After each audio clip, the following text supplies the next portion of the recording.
नमस्कार मित्रांनो, माझं नाव आहे चैतन्य आणि स्वागत आहे तुमचं पुन्हा एकदा माझ्या नवीन व्लॉगमध्ये. तर आज आम्ही चाललेलो वेंगुर्ल्याच्या MSCB ऑफिसमध्ये आणि आम्ही जात होतो आडेली मार्गे, झारापमधून लागतं. ऑफिसचं ठिकाण माहीत नसल्यामुळे आम्ही कसं तरी विचारत आलो. कॅमेरा सुरू झाला की हा आमचा चंपकच्या पोजी मारायला सुरुवातच करतो.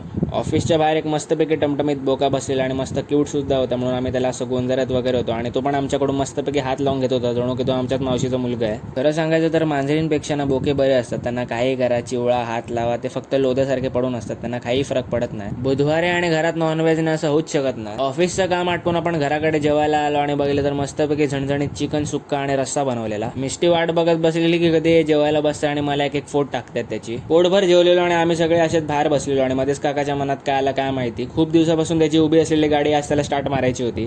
गाडी काय स्टार्ट व्हायचं नाव घेऊन आणि ढकल स्टार्ट सुद्धा करू शकत नव्हतो, कारण पुढे काय रस्ताच नव्हता. म्हणून आधी बोलेरोने गाडी मागे घेतली आणि नंतर ढकल स्टार्ट केली. अथक प्रयत्नानंतर गाडी स्टार्ट झाली आणि आमच्या सगळ्यांचं जेवण सुद्धा जिरलं. रात्रीच्या जेवणात वहिनीने बनवलेला अंडा फ्राईड राईस आणि तो मस्तच झालेला. So that's it for today. तर व्हिडिओ आवडला असेल तर व्हिडिओला नक्की लाईक करा, शेअर करा आणि सबस्क्राईब करायला विसरू नका. थँक्यू.